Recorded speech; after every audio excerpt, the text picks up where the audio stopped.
ශ්‍රද්ධා සම්පන්න කාරුණික පින්තුනි, අපි කවුරුත් පරක් තෙරක් නොපෙනෙන සසර ගමනක සැරිසරන ඇත්තෝ. කෙලවරක් නොපෙනෙන සසර ගමනක යන අපට පිහිට පිලිසරණ පිණිස සැනසෙල්ල පිණිස පවතිනවා නම් ඒ බුද්ධ ශාසනයකින් ලබන ධර්මය හැරුණකොට පිලිසරණ හැරුණකොට වෙනත් දෙයක් නම් නෙමෙයි. ඒ උත්තරීතර භාග්‍ය සම්පන්න අවස්ථාව අපි කාටත් අද දවසේදී සැලසීලා තියෙනවා. එහෙනම් අද දවසේදී අපි තාම අප්‍රමාදී විය යුතුයි. ප්‍රමාදය කියන කාරණාව ජීවිතයේ ඇති වඳ බව සහ මරණයට තව නමක් හැටියටනේ භාග්‍යවතුන් වහන්සේ පෙන්වන්නේ. අප්‍රමාදයේ කියන දේ වටිනාම දෙයක් ලෝකයේහි ඇති කරගත යුතු එකම ධර්මයේ හැටියටත් අපිට පෙන්වනවා. අප්‍රමාදෝ කුසලේසු ධම්මේසු කුසල ධර්මයේහි ඇති අප්‍රමාදී බව කියන එක. ඒ නිසා මේ කාලය පිළිබඳව අපි තීරණය කරලා කාලය පිළිබඳව තේරුම් අරගෙන බුද්ධෝත්පාද කාලයක අපි බොහොම අපේ මනස සනසා ගන්න, නිවා ගන්න ප්‍රතිපදාව පිළිබඳව අපි ටිකක් විමසා බැලිය යුතු වෙනවා. බුදුරජාණන් වහන්සේ නමක් මේ ලෝකෙට පහළ වෙන්නේ අපිට දුකෙන් මිදෙන මාවතක් දේශනා කරන්නට. පරක් තෙරක් නොපෙනෙන සසර ගමනේ සැරිසරන සත්වයා එකම දර්ශනයකින් යුක්තයි. එකම දර්ශනයකින් යුක්තයි කියලා කිව්වේ කෙනකෙනාගේ සංකල්ප නානත්වය අදහස් වශයෙන් වෙනස් වුණත් ඒ අයගේ දර්ශනය පවතින්නේ එකම දෘෂ්ටි කෝණයක. ඒ තමයි පවතින ලෝකය තුල සැප දුක් උපේක්ෂා ආදී වශයෙන් වින්දනය කරන මානසික පසුබිමක්. අන්නේ බාහිර ලෝකයේ තුල වින්දනය කරන මානසික පසුබිම පිළිබඳව තමයි බුදුරජාණන් වහන්සේ අපිට විවරණයකට ලක් කළේ. බුද්ධ ශාසනයකින් අපිට ලබා ගන්නට තියෙන්නේ අන්න ඒ පටිසෝතගාමී මාර්ගය පිළිබඳව දැක්මක්. පටිසෝතගාමී කියලා කියන්නේ ඒක හරියට උඩුගම් බලා පිහිනනවා වගේ දෙයක්. මහා ජල ප්‍රවාහයක් පහළට ගලාගෙන යනකොට ඒ ජල ප්‍රවාහයට හසු වන හැම දෙයක්ම පහළට ගහගෙන යනවා. බොහොම ශක්ති සම්පන්නයෙකුට විතරයි මේ මහා ස්රෝතස එහෙම නැතිනම් මේ ජල ප්‍රවාහය ඉවත කපාගෙන උඩට යන්නට පුළුවන්කම තියෙනවා. ඒ වගේ තමයි මේ ධර්මයේ තුලත් හොඳ ප්‍රතිපදාව තුලත් ගමන් කරන්නට පුළුවන්කම තියෙන්නේ. ඉහළට යන්නට පුළුවන්කම තියෙන්නේ. උතුම් වූ ඥාන ශක්තියකින් යුක්ත පුද්ගලයෙකුට පමණයි. එහෙම නැත්නම් දුර්වලයෙකුට යන්නට පුළුවන් කමක් නැත්තේ නැහැ. ඥාන ශක්තිය අතින් දුර්වලයෙකුට මෙය ඊටාම අපහසු වෙන දෙයක්. එහෙනම් බුද්ධෝත්පාද කාලයක ඉපදුණු අපි ඒ උත්තරීතර ඥාන ශක්තිය උපදවා ගැනීම පිණිස උත්සාහවත් විය යුතුයි. ඒ අනුව තමයි අපිව මේ සැඩපහර ඔස්සේ ගහගෙන යනවද තව දුරටත්, එහෙමත් නැතිනම් අපි ඉහළට යනවද කියන එක පිළිබඳව තීරණය කරන්නේ. බුදුරජාණන් වහන්සේ දේශනා කළ දර්ශනයෙහි ඇති සුවිශේෂත්වය තමයි අපිට මේ ජීවිතය තුළම දුකෙන් මිදීම කියන කාරණාව, දුකෙන් මිදීමට ඇති මාර්ගය අනුගමනය කරලා ප්‍රතිඵලය ලබා ගන්නට පුළුවන් බව. ලෝකේ බොහෝ ආගම් සමය දර්ශනයන්හි අවසාන ප්‍රතිඵලය මරණින් මත්තු ලබා දෙන්නක් වුවත් බුද්ධ ශාසනයෙහි ඇති අග්‍රතම අවසන් ප්‍රතිඵලය ජීවත් වන්නෙකු විසින් ලබාගත හැකි දෙයක්. ඒ නිසා අපිට මේක අද උත්සාහවත් වෙලා බලනවා නම් අද ප්‍රතිඵල ලබාගත හැකි දෙයක්. අපි දැක්ක පහුගිය කාලවකවානුව පුරාවටත් මේ කාල සීමාව තුළත් අපේ ලෝකයටම සමාජයටම ඇතිවන බිහිතිකාවන්. ඒ රෝග භය කියන එක කවුරුත් අත්විඳා. කවුරුත් මරණය පිළිබඳව මානසිකාරයක් පැවැත්තුවා. ඒ මරණය කියන දේ මානසිකාරය වීම සමගම අපි ඒ සඳහා ප්‍රතිකර්ම හෙව්වා. ප්‍රතිකර්ම හොයනකොට හැම කෙනෙක්ම කායික සංරක්ෂණය සඳහා අවශ්‍ය ප්‍රතිකර්ම පිළිබඳව අවධානයක් යොමු කළා. මේක තමයි ලෝකයාගේ සාමාන්‍ය දැක්ම. අනුසෝතගාමී කියලා කිව්වෙත් මෙන්න මේ දේ තමයි. එතකොට මේ ලෙඩක් ඇති වෙනකොට රෝගයක් ඇති වෙනකොට මේ රෝගයට ප්‍රතිකර්ම සඳහා ප්‍රතිකර්ම පිණිස සාමාන්‍ය ලෝකයා දකින දේ තමයි ඒකට බෙහෙතක් හේතක් හොයා ගැනීම. එහෙම නැතිනම් කායික සුවපත් භාවය ඇති කරගන්නට අවශ්‍ය කටයුතු විතරක් සම්පාදනය කර ගැනීම. හැබැයි බුදුරජාණන් වහන්සේ දේශනා කරන්නේ ඒකම නෙමෙයි. වර්ධවා ගන්නට එපා. මේකෙන් කියන්නේ ලෙඩක් වුණොත් බෙහෙත් ගන්නට එපා කියලා නෙමෙයි. ලෙඩක් වුණත් අපි බෙහෙත් ගන්නට අවශ්‍යයි. නමුත් ඊට වඩා වැඩිතර කාරණාවක් පිළිබඳවයි මේ තුල කතා කරන්නේ. අපි ලෙඩක් වුණත් ලෙඩක් හැදුනත් අපේ ලෙඩේ අනුව ලෙඩ වෙන කය අනුව අපේ මනස ලෙඩ කරගන්නවා නම් අන්න ඒක බොහොම වැරදි සහගත දෙයක්. නකුල පිටු සූත්‍රයේදී නකුල පිටුමා භාග්‍යතුන් වහන්සේ ළඟට ගිහිල්ලා ස්වාමීනි අපි දැන් වයසයි බොහොම ලෙඩ වෙලා බොහොම අපහසුයෙන් ඉන්නේ කියන කාරණාව සිහිපත් කරලා ධර්මාවවාදයක් කරන ලෙස බුදුරජාණන් වහන්සේගෙන් ඉල්ලා සිටි අවස්ථාවේදී බුදුරජාණන් වහන්සේ දුන්න උපදේශ බවට පත්ුනේ ගැහැවිය ලෙඩවන කය අනුව ඔබේ මනස ලෙඩ කරගන්නට එපා කියන මේ පිළිතුර. එතකොට ලෙඩවන කය අනුව අපේ මනස ලෙඩ කරගන්නවා කියන එක සාමාන්‍ය ලෝකයේ ස්වභාවය. මේ ගෘහපතිතුමත් බොහොම සතුටින් මේ ධර්මෝපදේශය පිළි අරගෙන බුදුරජාණන් වහන්සේ ළඟින් වන්දනා කරලා පිටත් වෙලා ගියා. සරියුත්තරුන් වහන්සේ දැක්ක බොහොම සතුටින් පිටත් වෙලා යන නකුල පිටු ගෘහපතියව. දැකලා එතුමාගෙන් ඇහුවා "අද ඔබ බොහොම සතුටින් වගේ බුදුරජාණන් වහන්සේ බොහොම ධර්මෝපදේශයන් ලබා දුන්නාද කියලා." නකුල පිටුතුමා කිව්වා "ඔව් භාග්‍යතුන් වහන්සේ හොඳ ධර්මෝපදේශයක් ලබා දුන්නා. ලෙඩ වෙන කය අනුව මනස ලෙඩ කරගන්නට එපා කියලා මට කිව්වා."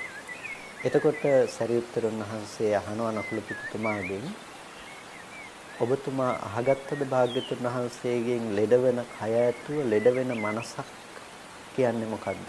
ලෙඩ වෙන කය ඇතුව ලෙඩ නොවන මනසක් හදාගන්නේ කොහොමද කියන කාරණාව ගැන ඇහුවද කියලා."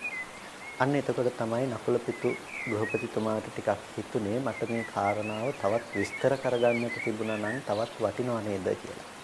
සරියුත්තරුන් වහන්සේගෙන් විමසා සිටියා මේ කාරණාව පැහැදිලි කරන්නට කියලා. සරියුත්තරුන් වහන්සේ මේ කාරණාව බොහොම විස්තරාත්මකව පැහැදිලි කරන්නට යෙදුණා. ලෙඩවන කය ඇතුව ලෙඩ නොවන මනසක් සකස් කරගන්න. එතකොට ලෙඩවන කය ඇතුව ලෙඩවන මනසක් සකස් කරගන්නේ කොහොමද කියන එක පිළිබඳව වැඩි දුරටත් පැහැදිලි කරනවා. යම් කිසි කෙනෙක් රූපය අනුව ආත්මවත් හැඟීමක් පනවනවා නම් පවත්වනවා නම් රූපං අත්තතෝ සමනුපස්සති රූපවන්තං වා අත්තානං සමනුපස්සති රූපස්මින් වා අත්තානං සමනුපස්සති අත්තනිවා රූපස්මින් සමනුපස්සති කියලා මේ විදිහට එයා හතර ආකාරයකට රූපය පිළිබඳව මානසිකාරයේ පවත්වනවා නම් එයාට මඤ්ඤණාවක් කියලා කියනවා ඒක. ඒ වගේම ලෙඩවන කය ඇතුව ලෙඩවන මනසක් සකස් කර ගැනීමක් කියලා කියනවා. ඒ කියන්නේ ලෙඩවන කය පිළිබඳව අපි සත්පුද්ගල භාවයකින් අදහස් පැවැත්වීමනේ මේ කෙටියෙන්ම ගත්තොත් සංක්ෂිප්තව අපි ගත්තොත් මේ කාරණාවෙන් විග්‍රහ කොට දක්වන්නේ. කෙනෙක් ලෙඩවන කය ඇතුව ලෙඩවන මනසක් හදාගන්නේ ඒ ලෙඩවන කය මම කරගත්තට පස්සේ ලෙඩවන කය මගේ කරගත්තට පස්සේ මගේ ආත්මය ලෙස ගත්තට පස්සේ අන්න ඒ කෙනාට ඒ ලෙඩවීම කියන ධර්මය දුකක් බවට පත් කරගන්නට පුළුවන්කම තියෙනවා. මේක අපි බොහොම ප්‍රඥාවෙන් නුවණින් බෙදාගත යුතු දෙයක්. ලෙඩවීම සහ ලෙඩවීම කියන දුක උපදවා ගැනීම කියන කාරණාව. ලෙඩවීම කියන එක ව්‍යාධි ධර්මයක්.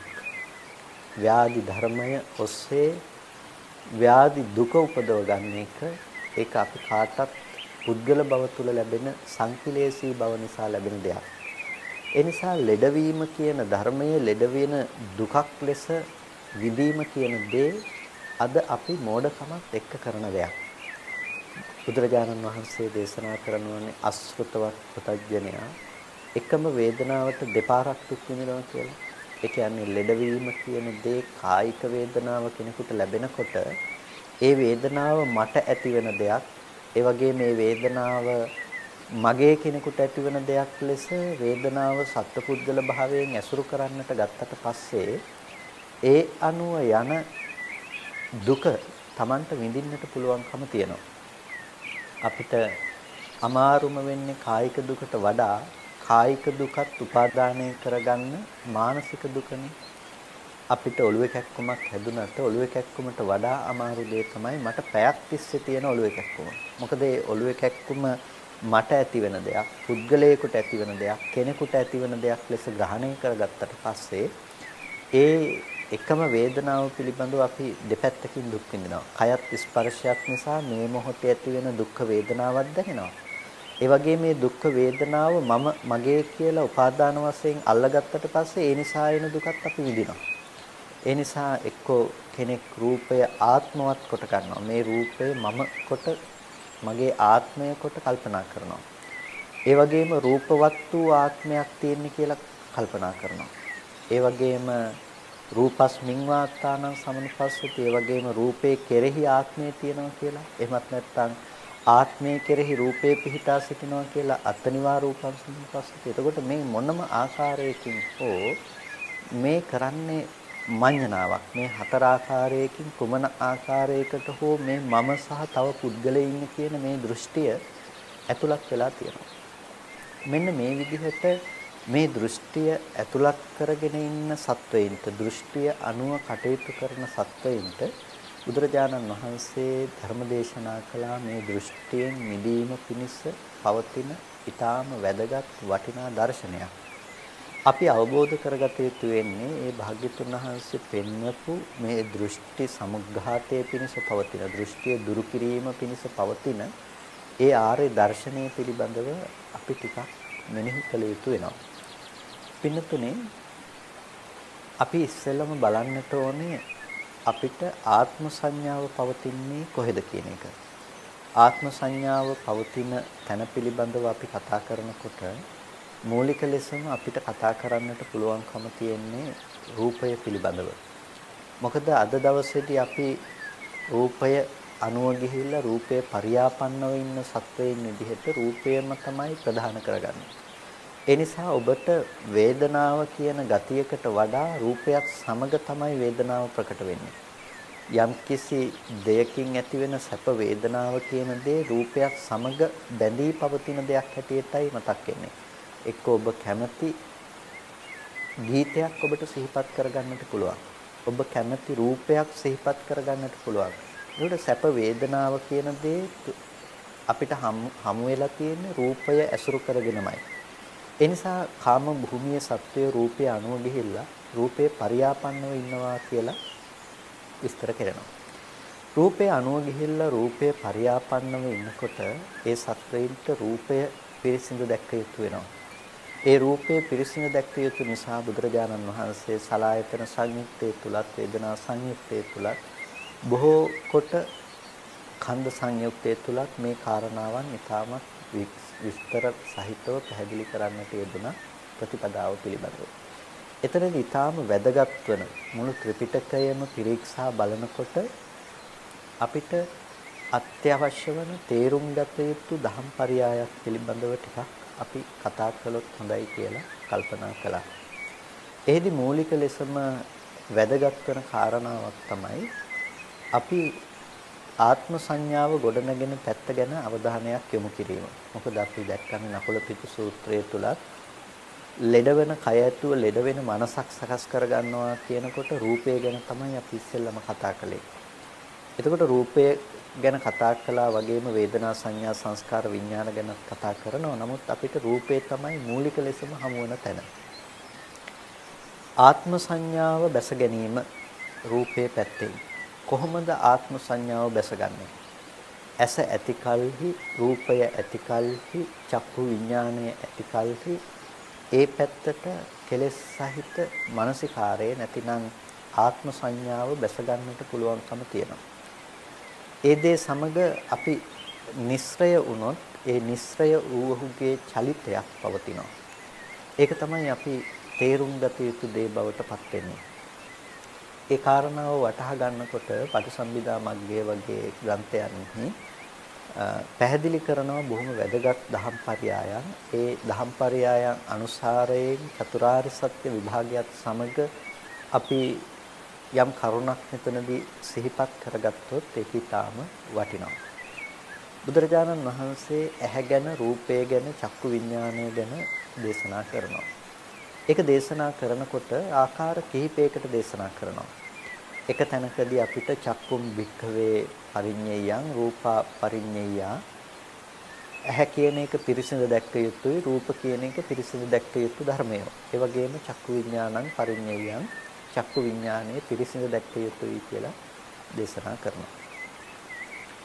තවත් තැනකදී චක්කුම් භික්ඛවේ පහතබ්බං රූපා පහතබ්බා චක්කු විඥානං පහතබ්බං කියලා ප්‍රහාණය කළ යුතු ධර්මයන් පිළිබඳව දේශනා කරනවා. මහණෙනි, ඇස ප්‍රහාණය කළ යුතුයි, රූප ප්‍රහාණය කළ යුතුයි, චක්කු විඥානය ප්‍රහාණය කළ යුතුයි කියලා ඇහැ ප්‍රහාණය කළ යුතු ධර්මයක් හැටියට දේශනා කරනවා. ඒ වගේම තවත් තැනකදී අපිට හමු වෙනවා චක්කුම් භික්ඛවේ සච්චිකාතබ්බං රූපා සච්චිකාතබ්බා ඒ වගේම චක්කු විඥානං සච්චිකාතබ්බා. සාක්ෂාත් කළ යුතු ධර්මයෝ ගැන කියනකොට මහණෙනි, ඇස සාක්ෂාත් කරන්න, ඒ වගේම රූප සාක්ෂාත් කරන්න, චක්කු විඥානය සාක්ෂාත් කරන්න කියලා පෙන්වනවා. ඒකට මෙතනදී ප්‍රධාන වශයෙන් අපිට හමු වෙනවා පරිඤ්ඤය ධර්ම, ඒ වගේම පහතබ්බ ධර්ම, සච්චිකාතබ්බ ධර්ම කියලා කාරණා තුනක්. පරිඤ්ඤයයි කියලා කියන්නේ පිරිසිදු දැක්ක යුතුයි කියන එක. පහතබ්බයි කියලා කියන්නේ ප්‍රහාණය කළ යුතුයි කියන එක. ඒ වගේම සච්චිකාතබ්බයි කියලා කියනවා සාක්ෂාත් කළ යුතුයි කියන එක. එතකොට මෙන්න මේ කවර ආකාරයකින් හෝ අපිට මේ ධර්මය ආත්ම සංඥාව දුරු වෙන විදිහට හසු වෙන්නට අවශ්‍යයි. ඇහැ කියන දේ පිරිසිදු දකින්න පැත්තෙන්, එක්ක ඇහැ ප්‍රහාණය කරන පැත්තෙන්, එක්ක ඇහැ සාක්ෂාත් කරන පැත්තෙන්. එතකොට මොකද්ද මේ කියන කාරණා තුන කියලා අපි ටිකක් විමසා බලන්නට අවශ්‍ය වෙනවා. ඇහැ කියන එක සාක්ෂාත් කළ යුතු ධර්මයක් හැටියට පෙන්නනවා. අපි දන්නවා සාක්ෂාත් කළ යුත්තේ කුමක්ද? නිරෝධ සත්‍ය. එහෙම නැතිනම් නිවන කියන දේ නිරෝධ සත්‍ය තමයි සාක්ෂාත් කළ යුතු ධර්මය. ඒ වගේම ප්‍රහාණය කළ යුතු ධර්මයේ කුමක්ද? අපි දන්නවා ප්‍රහාණය කළ යුතු ධර්මේ නම් සමුදය සත්‍යයි කියලා. එතකොට පරිඤ්ඤය ධර්මයන් කියලා අපි කතා කළා. එතකොට පරිඤ්ඤය වන්නේ කුමන ධර්මයන්ද? අපි දන්නවා පරිඤ්ඤය වන්නේ දුක්ඛ සත්‍යය. දුක පිරිසිඳ දැක්ක යුතුයි, සමුදය ප්‍රහාණය කළ යුතුයි, නිවන සාක්ෂාත් කළ යුතුයි. මේ කාරණා තුනක් චතුරාර්ය සත්‍ය විග්‍රහය තුළ අපිට හමු වෙනවා. දුක පිරිසිඳ දැක්ක යුතුයි. සමුදය ප්‍රහාණය කළ යුතුයි. නිවන සාක්ෂාත් කළ යුතුයි.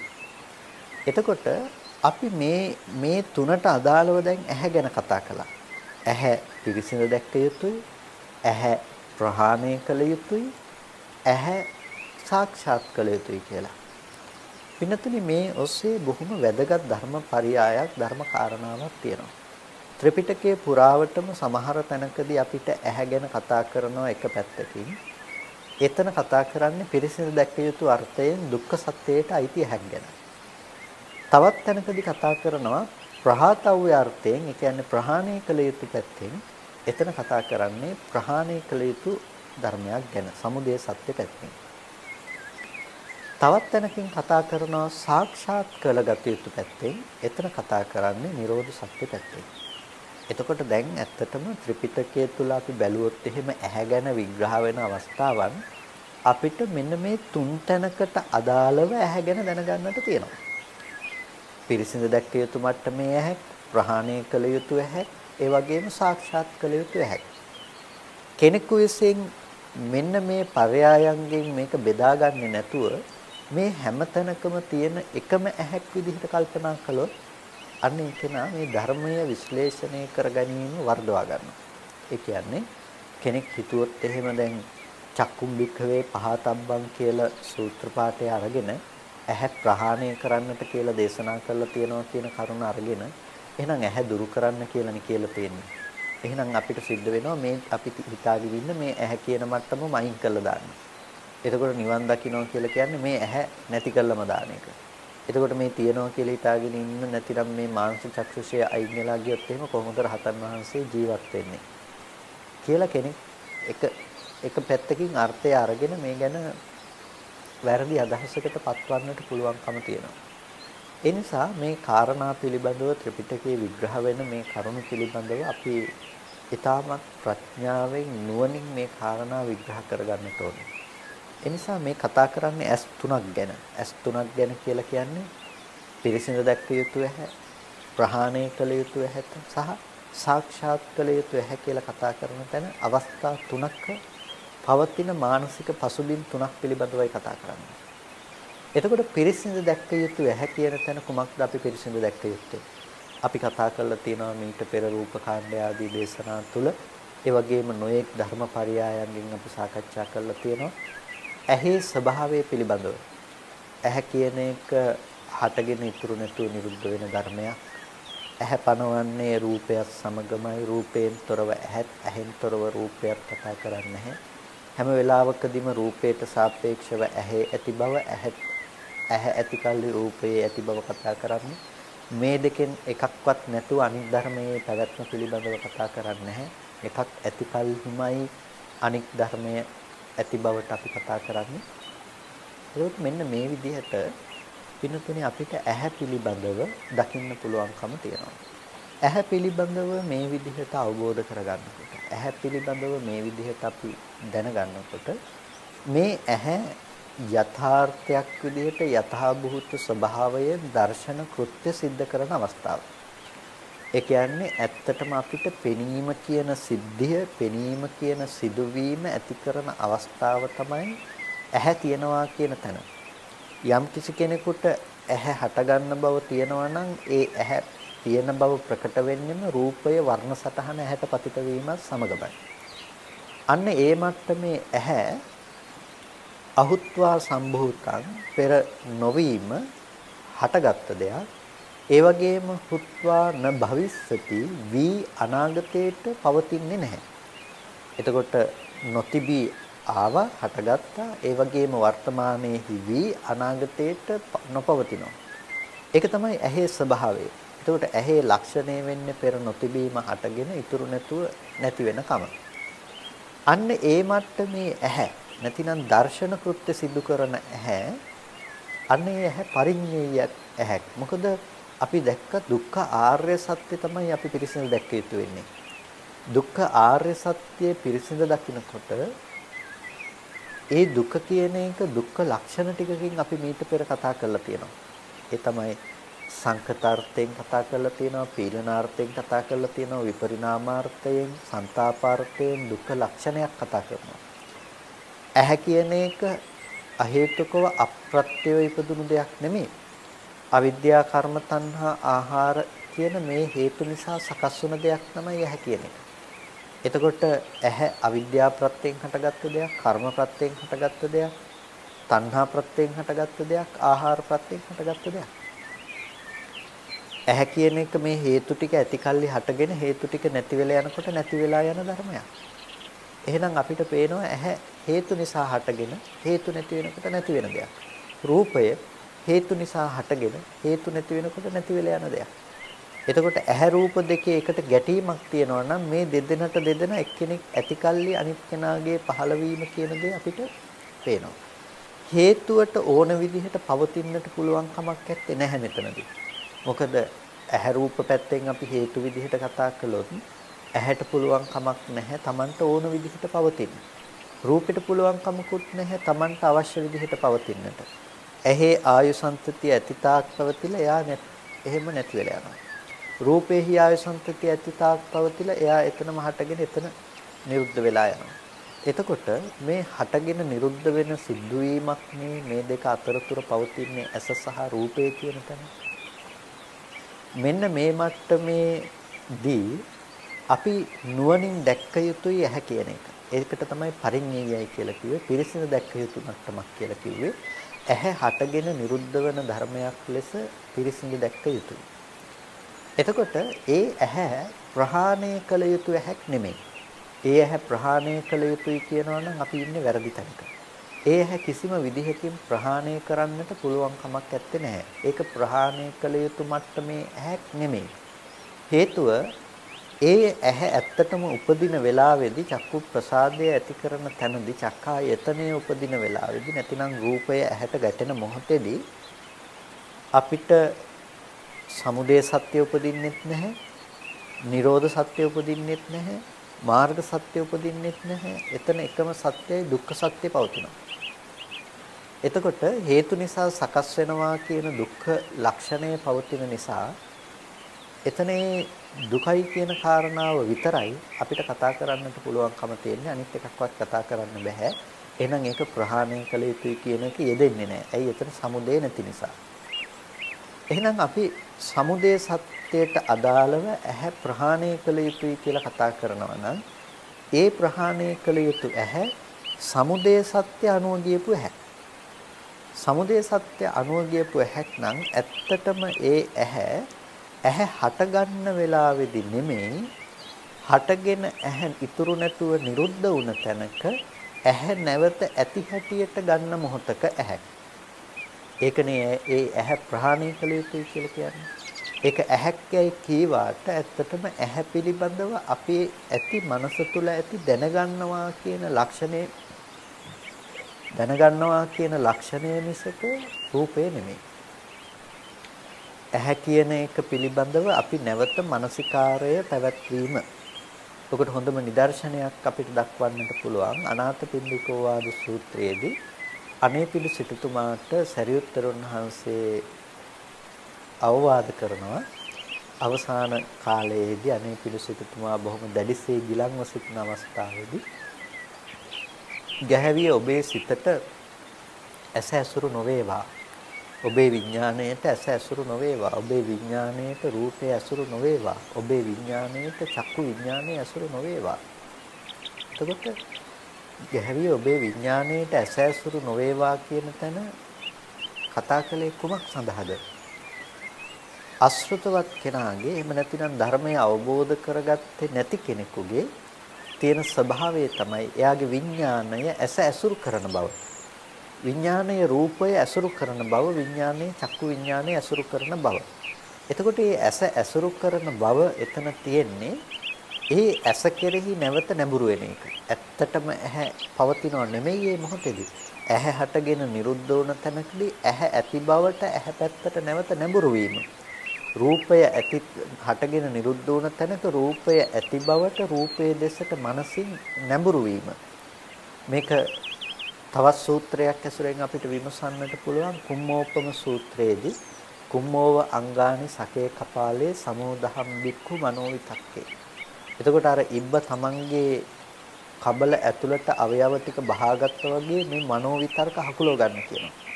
මොකද මනෝවිතර්ක ඇහැ පැත්තෙන් එළියට දැම්මොත් එයාට ඇහැ තියෙනවා, රූපේ තියෙනවා, චක්කු විඥානය තියෙනවා, මේ ධර්මය තියෙනවා.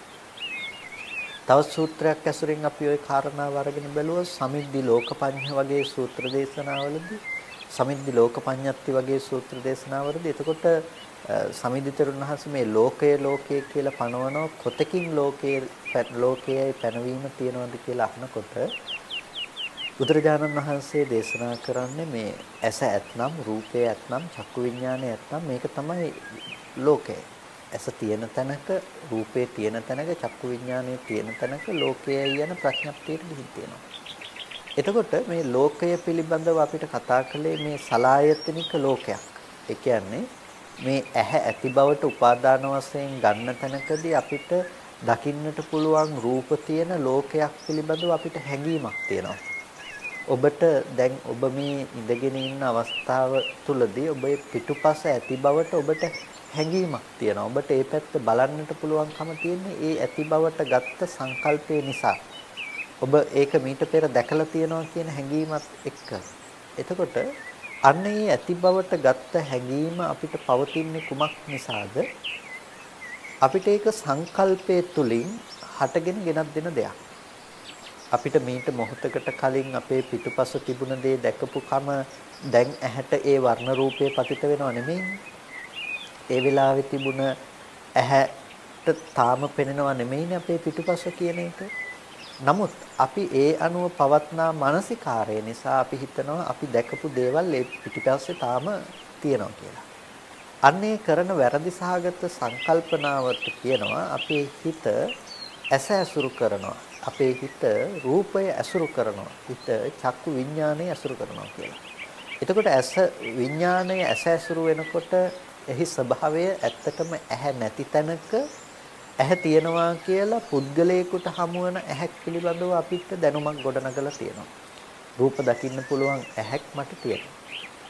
ඒ වගේම සද්ද අහන්නට පුළුවන් කනක් මට තියෙනවා. ඒ වගේම අහන්නට පුළුවන් සද්ද දකින්නට පුළුවන් රූප එළියේ තියෙනවා. මෙන්න මේ විදිහට පවතින වැරදි සහගත මානසිකාරයට කියනවා ප්‍රහාණය කළ යුතු දෙයක්. මොකද ඒ ඇහැ ඇසුරු කරන බව, ඒ රූපය ඇසුරු කරන බව, ඇසුරු කරන්නට පුළුවන් ඇහැ ප්‍රහාණය කරන්නට පුළුවන් ප්‍රහාණය කළ යුතු මට්ටමේ ඇස ඒක අපි ප්‍රහාණය කළ යුතුයි. අපිට ලෝකයේ ඇති බවට ඇසුරු කරන ඒ මට්ටමේ ඇහැ අපි ප්‍රහාණය කළ යුතුයි.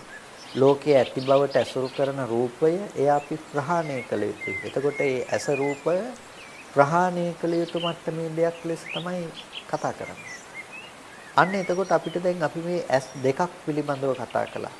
එකක් යථාභූත විදිහටම වර්ණ සටහනක් ඇහැට පැමිණෙන මොහොතේදී ඇත්තම ඇත්ත ස්වභාවය. ඒක ඇහැට හුදු වර්ණ සටහන් මාත්‍රයක පැමිණීමෙන් ඇහැ හටගෙන ඉතුරු නැතුව නිරුද්ධ වෙනවා කියන Nirodhaය පිළිබඳව පසුව ඇසුරු කරන කම. ඒකට කිව්ව ඇහැ පිරිසිදු දකින්නවා කියලා. එතකොට අපි ඇහැ පිරිසිදු දකින්නවා කියලා දැක්ක කුමක්ද? ඇහි Nirodhaය. රූපයේ පිරිසිදු දකින්නවා කියලා දැක්ක කුමක්ද? රූප Nirodhaය. හටගෙන ඉතුරු නැතුව නැතිව යන ස්වභාවය. හේතු නිසා සකස් වෙලා හේතු නැති වෙනකොට නැති වෙන ස්වභාවය. තව විදිහට කියනවා නම් අනිත්‍ය ධර්මයක්, සංකත ධර්මයක් ලෙස අපි ඒක අවබෝධ කළා. තව විදිහකින් කිව්වොත් දුක්ඛ සත්‍ය ලෙස අපි ඒක අවබෝධ කළා. එතකොට ඒක පිරිසිදු දැකීමක්.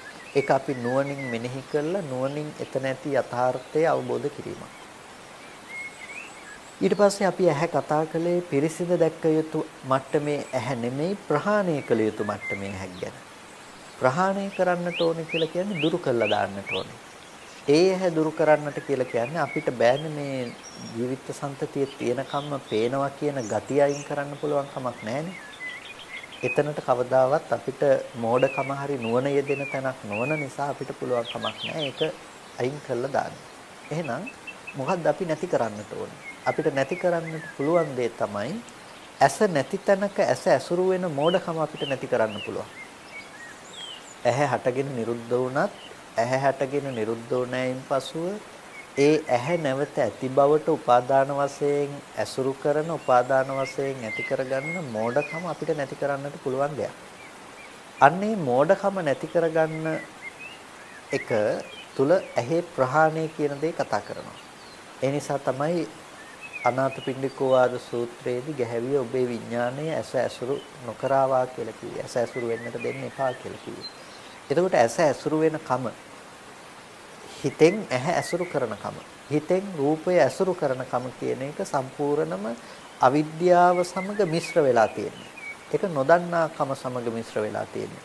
අද අපිට ඇහැ ගැන අද දැන් මේ මොහොතේ අපිට රූපය ගැන යම් සංකල්පනාවක් තියෙනවා නම් යම් හැඟීම් තියෙනවා නම් පින්නතුනි මේක ප්‍රහාණය කළ යුතු මට්ටමේ ඇහැ ප්‍රහාණය කළ යුතු මට්ටමේ රූපය. මොකද මේක සමුදය හා සමගාමීව තියෙන්නේ. සමුදය හා යෙදිලා පවතින්නේ. ඒ නිසා මේ මට්ටම ප්‍රහාණය කළ යුතුයි. එතකොට මේ ඇහැ මේ රූප මේ ධර්මය ප්‍රහාණය කළ යුතු ධර්ම. එතකොට ඒ විදිහට ඇහැ රූප අපි ප්‍රහාණයකට ලක් කරනකොට ඒකට කියනවා අපි ඇස කියන එක ප්‍රහාණය කළ යුතු ධර්මයක් ලෙස දැක්කා කියලා. රූප කියන එක ප්‍රහාණය කළ යුතු ධර්මයක් ලෙස දැක්ක නැතිනම් සමුදය සත්‍ය දැක්කා. ඊට පස්සේ සාක්ෂාත් කළ යුතු මට්ටමේදීත් අපි කතා කළා ඇහැ සාක්ෂාත් කළ යුතුයි රූප සාක්ෂාත් කළ යුතුයි කියලා. ඇහැ සාක්ෂාත් කළ යුතුයි. සාක්ෂාත් කරනවා කියන්නේ කොහොමද? අපි කියව නිරෝධ සත්‍ය. නිවන කියන දේ. එතකොට නිවන සාක්ෂාත් කරන්නට යනකොට දැන් ඇහැ පැත්තෙන් අපි නිවන සාක්ෂාත් කළා. ඇහැ පැත්තෙන් නිවන සාක්ෂාත් කළේ කොහොමද? අපි දැක්කා ඇහැ ඇත්තටම හටගෙන ඉතුරු නැතුව නිරුද්ධ වුණ ධර්මයක් කියලා. ඇහැ හේතු නිසා සකස් වෙන, හේතු නිසා හටගෙන හේතු නැති වෙනකොට නැති වෙලා යන ධර්මයක් විදිහට අපි ඇහැ දැක්කා. අන්න අපි ඇහැ සාක්ෂාත් කළ එක ආකාරයකට මොකද්ද? ඇහැ කියන එක දුක්ඛ ලක්ෂණයක් විදිහට අපි සාක්ෂාත් කළා. ඒ වගේම අපි ඇහැ හටගෙන ඉතුරු නැතුව නිරුද්ධ වෙන බව දැක්කා. එතකොට ඇහැ හේතු නිසා හටගෙන හේතු නැති වෙනකොට නැති වෙලා යනවා කියලා ඇහි Nirodhaය දකින දැකීම, ඒකට කියනවා ඇහි Nirodhaය සාක්ෂාත් කළා කියලා. හැබැයි ඒ Nirodhaය එක්ෂණික Nirodhaයක්. එක්ෂණික Nirodhaයක් කියලා කිව්වේ ඇහැ හටගෙන නිරුද්ධ වෙනවා කියන, ඇහැ හටගෙන ඉතුරු නැතුව නැති වෙලා යනවා කියන එක්ෂණික Nirodhaයක් තමයි ඇහි Nirodhaය ගැන ඒ කතා කරපු Nirodhaය. ඒ ඇහි Nirodhaය ඒ විදිහට සාක්ෂාත් කරනකොට ඇහැ හටගෙන ඉතුරු නැතුව නැති වෙන දෙයක් හැටියට අපි දකිනකොට ඊට පස්සේ අපිට ඇහැ කියන එක දකින්න පුළුවන්කම තියෙනවා, සාක්ෂාත් කරන්නට පුළුවන්කම තියෙනවා. ප්‍රහාණය කළ යුතු ඇහැ අනුත්පාදයට යන පැත්තේ. ඒකට කියනවා අනුත්පාද නිරෝධය කියලා. ප්‍රහාණය කළ යුතු ඇහැ නොහට ගන්න බවට යනවා, නැවත අනුත්පාදයකට යනවා, මතු හටගන්නේ නැහැ කියන මට්ටම. ඒ ප්‍රහාණය කළ යුතු ඇහැ කියලා අපි කතා කළේ අර ඇති බවට ගත්ත අපේ හිතින් නැවත ඇහැ ඇසුරු කරනකම, රූපය ඇසුරු කරනකම, චක්කු විඥානය ඇසුරු කරනකම කියලා අපි කියවනේ. ඒ ඇසුරු කරන්න පුළුවන් මට්ටමේ ඇහැ කියන එක, ඇසුරු කරන්න පුළුවන් මට්ටමේ රූපය කියන එක, චක්කු විඥානය කියන එක ප්‍රහාණය කළ යුතු දෙයක් හැටියට අපි කිව්වා. ඒකට ඒක සමුදය සත්‍ය හා සමග ගිය දෙයක්. ඒ සමුදය සත්‍ය ප්‍රහාණය කළ යුතු දෙයක් කියලා අපි කතා කළා. ඒක ප්‍රහාණය වෙන්නේ කොහොමද? අර විදිහට දුක්ඛ සත්‍යයට අදාළ ඇහැ පිරිසිදු දකින්නකොට, දුක්ඛ සත්‍යයට අදාළ ඇහැ නුවණින් අවබෝධ කරගන්නකොට පින්නතුනි අපි සමුදය සත්‍ය අනුත්පාදයට යනවා කියන තැන නුවණ පවතිනවා. සමුදය සත්‍ය මතු නොහට ගන්න බවට යනවා. ඇයි? ඇහැ හටගෙන නිරුද්ධ නම් නිරුද්ධ වූ ධර්මය අරඹයා නැවත අපි ඇති බවට මානසිකාරයක් පවත්වන්නට යන්නේ නැහැ. හිත නැවත නිරුද්ධ වූ ධර්මය ඇති බවට හිතන්නේ නැහැ. ඒ හිතන මෝඩකම තමයි අපි නැති කලේ. තණ්හාවට හේතු වුණ අවිද්‍යාව තමයි දුරුනේ. ඒ නිසා අවිද්‍යායත්වේව අශේෂ විරාග නිරෝධය. අවිද්‍යාවෙම නිර්වශේෂ නිරෝධය. තමයි සංස්කාරාදී අනිකුත් ධර්මයන් නිර්වශේෂව නිරෝධයකට ලක් කළේ. එහෙනම් අපිට පේනවා එතන සිද්ධ වුණා අනුත්පාද නිරෝධයක්.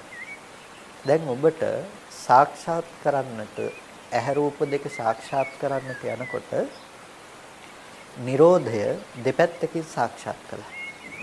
එක පැත්තකින් හටගෙන නිරුද්ධ වන ධර්මය හටගෙන නිරුද්ධ වන දෙයක් හැටියටත් නිරෝධය සාක්ෂාත් කළා. හටගෙන නිරුද්ධ වෙන දෙයක් හැටියට ඇහි නිරෝධය සාක්ෂාත් කරනකොට අනිත් පැත්තෙන් ඇහැ කියන එක අනුත්පාදයට යන දෙයක් හැටියටත් ඇහැ සාක්ෂාත් කළා. ඇහැ දෙපැත්තකින් සාක්ෂාත් කිරීම සිද්ධ කළා. එතකොට ඇහැ හටගෙන නිරුද්ධ වුණා කියලා පෙර නොතිබීම හටගත්ත ඉතුරු නැතුව අනාගතයට නොපැවතී නැති වෙලා යනවා කියන එක තුල ඇහැ සාක්ෂාත් කළා හටගෙන ඉතුරු නැතුව නැති වීම. ඒ වගේම ඇහැ සාක්ෂාත් කළා නැවත අනුත්පාදයට යනවා. ඇහැ කියන එක හිතින් ඇහැ ඇසුරු කරන්නට පුළුවන් කමක් නැහැ කියන එක අපි සාක්ෂාත් කළා. ඒකට කියනවා අනුත්පාද නිරෝධය කියලා. ඇහැ හටගෙන නිරුද්ධ වීම නැමැති නිරෝධයත් එක්ෂණිකව ස්කන්ධයන්ගේ බිඳී යාම කියන තැන හටගෙන ඒ පවත්නා නිරෝධය සාක්ෂාත් කළා ඇහැ පැත්තෙන්. ඒ වගේම කෙලෙස් සහිත පුද්ගලයෙකුගේ ඇහැ කෙනෙකුගේ රූපය ඇහැ රූප කියන එක සත්වයෙකුගේ පුද්ගලයෙකුගේ මට්ටමින් හමු වෙන තැන නැවත නොහට ගැනීමකට ලක් කළා. එතකොට ඇහැ දෙපැත්තකින් සාක්ෂාත් කරන නිරෝධයේ විදිහට එක්ෂණික නිරෝධයත් අනුත්පාද නිරෝධයත් කියන මේ දෙපැත්තෙම සාක්ෂාත් කිරීම සිද්ධ කරනවා. එතකොට මේ ශාසනයේ කතා කරන ප්‍රධානම කාරණා තුනක් පිළිබඳව තමයි අපි කියන්නේ තැන් තුනක් පිළිබඳව තමයි අපි කතා කළේ. බොහෝ දහම් පරයයන් ස්කන්ධ ගත්තත් ආයතන ගත්තත් අපිට මේ පරයයන් ඔස්සේ බෙදා දක්වන්නට පුළුවන්කම තියෙනවා. එතකොට ප්‍රහාණය කළ යුතු මට්ටමක් තියෙනවා, පිරිසිඳ දැක්ක යුතු මට්ටමක් තියෙනවා. එතකොට සාක්ෂාත් කළ යුතු මට්ටමකුත් තියෙනවා. ඒ කාරණාව තුළදී මේ චතුරාර්ය සත්‍ය තමයි අපි තව පැත්තකින් මේ සාකච්ඡාවට භාජනය කරන්නේ. මේ කතා කරන්නේ චතුරාර්ය සත්‍ය. ඇහැ කියන එක ඇස් තුනක් ගැන අපි කතා කරලා තියෙනවා. එක ඇහැක් පිරිසිදු දැක්ක යුතු මට්ටමේ ඇහැක්. අනිත් ඇහැ ප්‍රහාණය කළ යුතු මට්ටමේ ඇහැක්. අනිත් ඇහැ සාක්ෂාත් කළ යුතු මට්ටමේ ඇහැක්. එතකොට ධර්ම විග්‍රහය තුළ ධර්ම විස්තරය තුළ අපි ඇහැ කියන එකේ පැවැත්ම ගැන කතා කරනකොට අපි ඔය ඇස් තුනක් ගැන සාකච්ඡා කරනවා. මේ තුන එකක් නෙමෙයි. කොයිම වෙලාවකදීවත් මේ තුන එකක් හැටියට අපිට දකින්න පුළුවන් කමක් නැත්තේ නැහැ. කොයිම වෙලාවකවත් මේ තුන ඇතුලේ අපිට රැවටෙන්න පුළුවන් කමක් නැත්තේ නැහැ එකක් විදිහට අරගෙන. කෙනෙක් කිව්වොත් එහෙම එකම ඇහැයි කියලා අපි පිරිසිදු දකින්නට තියන්නේ කියලා කිව්වොත් එහෙම එතකොට ඇහි ප්‍රහාණය ගැන කතා කරපු සූත්‍රයන්ට පරස්පර වෙනවා. ඒ වගේම ඇහැ ප්‍රහාණය කළ යුතු දෙයක් හැටියට අපි ඇහැ ගැන දකින්න එකම දේ ප්‍රහාණය කළ යුතු දෙයක්යි කියලා කියනකොට අර චක්කායතන රූපේ රූපායතන රූපේ කියන තැන අර පිරිසිදු දැක්ක යුතු රූප මට්ටමේ ඇහැ රූප ආදියක් ප්‍රහාණය කළ යුතු දෙයක් හැටියට අපි කිව්වා වෙනවා. ඒ වගේම සාක්ෂාත් කිරීමට විතරයි තියෙන්නේ කිව්වොත් අපි පිරිසිදු නොදක ප්‍රහාණය නොකර සාක්ෂාත් කරනවා කියන දේ වෙන්නේ නැති වෙනවා. එහෙනම් අපිට ධර්මයේ තුල විග්‍රහ වෙලා තියෙන මේ තැන් ටික අපි බොහොම ගැළපීමෙන් යුක්තව පරිහරණය කරන්නට අවශ්‍ය වෙනවා. එහෙම නැතිකම නිසා අපිට පේනවා අද වර්තමාන සමාජය තුළ නොයෙක් දෘෂ්ටි නැතිනම් නොයෙක් මතවාද ගොඩනැගෙන ආකාරය මේ කාරණාවන් පිරිසිදු නොදැකීම නිසා ඇහැ රූප චක්කු විඥානයේ ප්‍රහාණය කළ යුතුයි කියන තැනක් අරගෙන ඊට පස්සේ එහෙනම් චක්කු විඥානාදී ධර්මයන්ොත් කෙලෙස් සහිත ලෙස වෙනමම අර්ථ දැක්වීම කරනවා. එතකොට ඒක අර පිරිසින දැක්ක යුතු මට්ටමේ දේවල් ගැනත් කෙලෙස් සහිත ලෙස වර්ධවා ගන්නවා. මේ විදිහට අපිට ભેදයක් වෙන්නේ මේ කාරණාව පිළිබඳව නිවැරදිව අවබෝධ නොවුනොත්. ඒ නිසා මේ කාරණාව සූත්‍ර පරිශීලනයේ තුල අපි හරි ප්‍රවේශම් යුතු වෙනවා. ඒකට අපි මේ පරයය ඔස්සේ කතා කරමින් හිටියේ කොහොමද අපිට මේක මේ ලෙඩවන කයක් හදාගෙන ලෙඩ නොවන මනසක් සකස් කර ගැනීම පිණිස හේතු වෙන්නේ කියන කාරණය. ලෙඩ වෙන කයක් උපදවා ගැනීමෙහිදී අපි සිද්ධ කරගන්න දේ තමයි අර ප්‍රහාණය කළ යුතු ඇහැ මට්ටමට නැවත නැවත නැඹුරු වෙනවා කියන එක. ඒ කියන්නේ අපිට ඇහෙන් යුක්ත පුද්ගලයෙක් අපිට හම්බ වෙනවා. රූපයෙන් යුක්ත පුද්ගලයෙක් අපිට හම්බ වෙනවා. මේ ගැන බොහොම ලස්සනට පැහැදිලි කරනවා සමනුපස්සනා සූත්‍රයේදී. සමනුපස්සනා සූත්‍රයේ තුල මේ 20 ආකාර සක්කාය දිට්ඨිය පිළිබඳව පැහැදිලි කරලා ඒ වගේම ඒ සක්කාය දිට්ඨිය පවතින කෙනාට, ඒ ආත්ම දෘෂ්ටිය පවතින කෙනාට වෙමි කියන හැඟීම පවතිනවා. මම ඉන්නවා කියන එක, මම මේ ජීවත් වෙනවා කියන වෙමි කියන හැඟීම පවතිනවා. අස්මීතිතස්ස අවිගතේ පංචන්නං ඉන්ද්‍රියාණං අවක්ඛන්ති හෝති. ඒ වෙමි කියන හැඟීම දුරුුනේ නැත්තම් පංචේන්ද්‍රිය ධර්මයන්ට බැස ගැනීම සිද්ධ වෙනවා. එතකොට පංචේන්ද්‍රිය ධර්මයන්ට බැස ගැනීම සිද්ධ වෙනවා කියලා කිව්වේ ඇහැ තියෙන, කන් තියෙන, නාසය තියෙන, රස විඳින්නට පුළුවන්, කය තියෙන මේ පුද්ගලයෙක්ව අංගපච්ඡංග සමන්නාගත පුද්ගලයෙක් බිහි වෙලා තියෙනවා. පින්නතුනේ අද ඔබට මම කියලා හිතනකොට අපිට අංගපසකින් යුක්ත හොඳට ඇස්කන්නාසයේ තියෙන පුද්ගල භාවය තමයි හැම වෙලාවකදීම ප්‍රකට වෙන්නේ. දැන් මේ ප්‍රකට වීම කියන එක නිසා එන අයහපත් ප්‍රතිවිපාක භුක්ති විඳීම සඳහා අපි සූදානම්. මොකද්ද ඒ අයහපත් ප්‍රතිවිපාකය? පින්නතුනේ අපි ලෑස්ති ඇහැ නිසා නැතිනම් මේ ද්‍රව්‍යයන් මේ කය නිසා ඇතිවෙන ලෙඩවීම කියන දුක මම ලෙඩ වුණා කියන තැනින් විඳින්නට අපි ලෑස්ති. ඇයි මේ ටික ඇසුරු කරගෙන දැන් අපිට වෙමි කියන හැඟීම දුරු වෙලා නැහැ. අපිට ඇහත් එක්ක ජීවත් වෙන මම හම්බෙලා. ඇහෙන් තොරව අපිට වෙනම හම්බෙලා නැහැ මමත්වය. ඇහත් එක්කම තමයි අපිට මමත්වය කියන දේ පැවතිලා තියෙන්නේ. එතකොට අපිට මම කියන කෙනාට ඇහි පැවැත්මක් හම්බ වෙලා.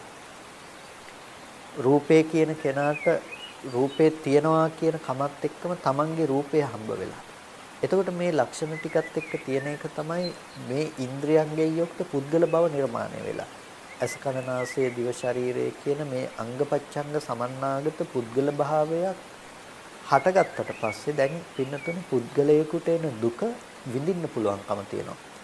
පුද්ගලයෙකුට එන වේදනාව විඳින්න පුළුවන්කම තියෙනවා.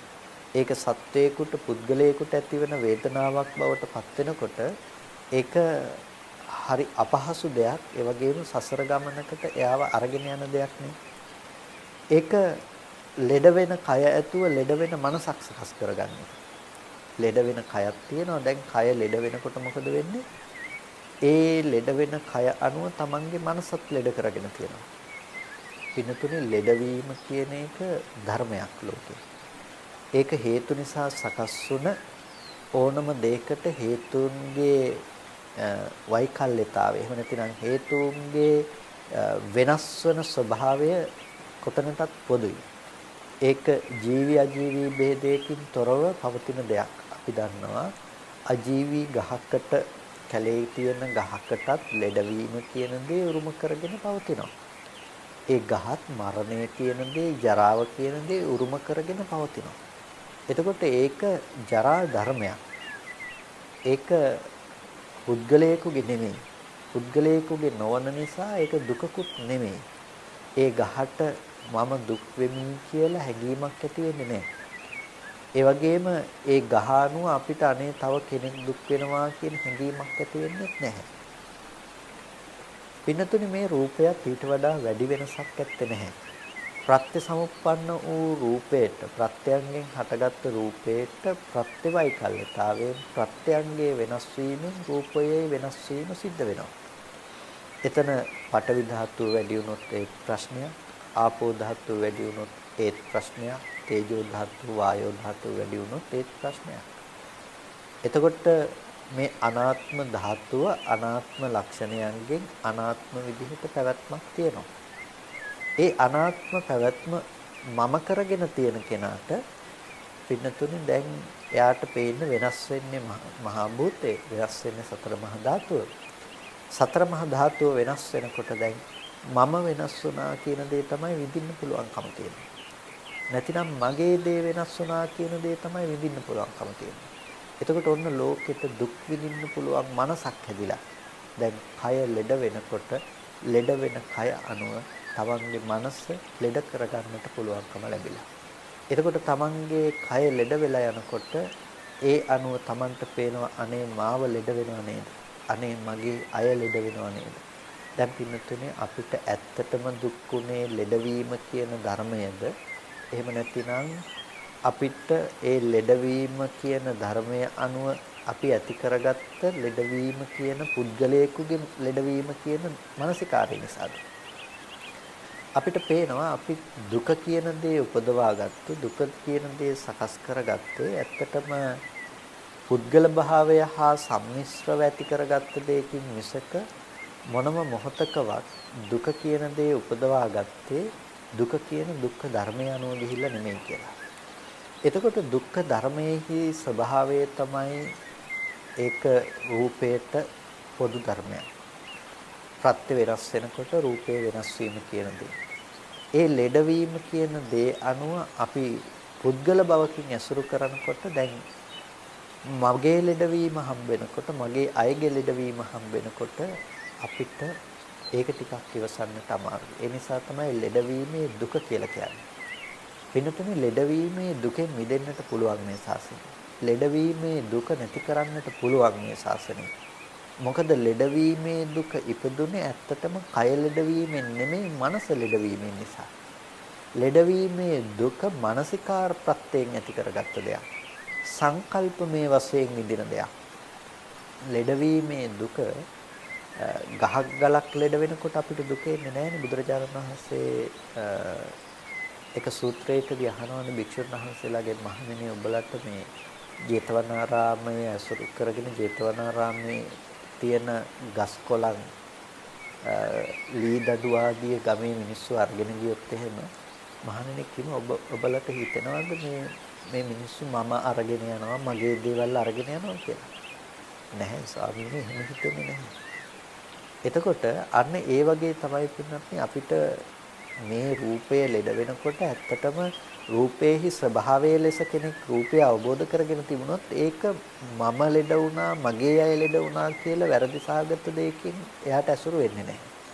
හැබැයි ලෙඩවීම පුද්ගල බවකින් ඇසුරු වෙනකොට ඒ වැරදි සහගත සංකල්පනාව නිසා තමයි ලෙඩවීමේ දුක විඳින්න පුළුවන්කම තියෙන්නේ. ඒ නිසා කොයි වෙලාවකවත් රහතන් වහන්සේ නමකට එහෙම නැතිනම් දුකෙන් මිදුණා කියන උත්මේකට පුද්ගලයෙකු ලෙඩවීමේ දුක කියන දේ උරුම වෙන්නේ නැහැ. ලෙඩ වෙන දුක ආස්සේ පුද්ගල භාවය දකින්නේ. ඒ නිසා මගේ දරුව ලෙඩ වුණා, එහෙම නැතිනම් මම දන්න අය ලෙඩ වුණා, මේ කිසිම දෙයක් ඒ වගේ හිතකට දැනෙන දේවල් නෙමෙයි. ඒ නිසා ලෙඩවීම කියන දුකට අපි ප්‍රතිකර්ම හොයන්නේ අද දවසේදී බාහිර. ලෙඩවීම කියන දුකට අපි ප්‍රතිකර්ම හොයන්නේ බාහිර ප්‍රතිධර්මතාවය වෙනස් කරලා ආපහු යථා තත්ත්වයටපත් කරගෙන ලෙඩ නොවි ඉන්න. හැබැයි අපි උත්සාහවත් වෙන්නේ නැහැ ලෙඩවීම කියන දුක සදහටම නැති කරන්නේ කොහොමද කියලා තැනකින්. පින්නතුනේ අපි කොච්චර తాවකාලිකද අපි කරන දේ අපිට පුළුවන් අවුරුදු 50ක් 60ක් ලෙඩ වෙන මේ කය අවුරුදු 50ක් 60කට පරිස්සම් කරලා තියාගන්න. හැබැයි ලෙඩවීම කියන දේ උරුම කරගෙනමයි ඉන්නේ. ලෙඩවීම කියන එක කොයි වෙලාවෙ හරි අපි කරා එනවම තමයි. එහෙම තත්ත්වයක ඉන්නකොට අපි උත්සාහවත් වෙන්න ඕනේ ඇත්තටම කය රකින්න එක ගැනද, කය ලෙඩ නොවි පවත්වා ගන්න එක ගැනද, එහෙමත් නැත්නම් ලෙඩ වෙන කය මම කරගන්න, ලෙඩ වෙන කය මගේ කරගන්න, මනස ලෙඩ නොවි පවත්වා ගන්න එක ගැනද. පින්නතුනේ අපි කරන්න ඕනේ ලෙඩ වෙන කය මම කරගත්ත, ලෙඩ වෙන කය මගේ කරගත්ත, මනස ලෙඩ නොවි පවත්වා ගන්නේ කොහොමද කියන එක ගැනයි අපි වැඩි අවධානයක් යොමු කරන්නට ඕනේ.